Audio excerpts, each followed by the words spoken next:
Welcome to Let Me Fix This. Enjoy the video.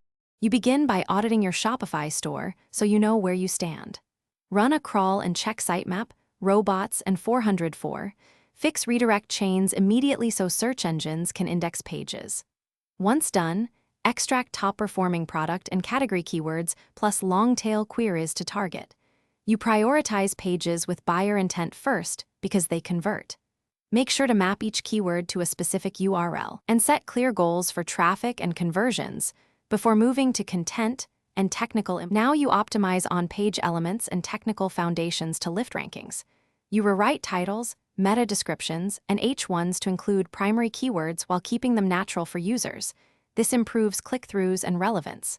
Next, speed matters. Compress images, enable lazy loading, and use a CDN to cut load time and bounce rate.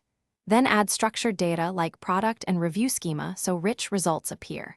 Once implemented, verify with live tests and indexing requests to search consoles. To finish, you scale content and acquire links to signal authority and relevance. Create buyer-focused guides, optimized product descriptions, and helpful FAQs to capture intent at every funnel stage. This feeds internal linking and topical depth.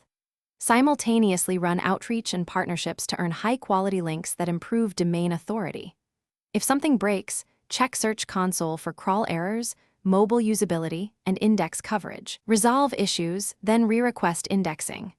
One tip: if rankings drop, audit recent changes, revert faulty templates, and monitor recovery closely. Thanks for watching. If you found this helpful, don't forget to like and subscribe.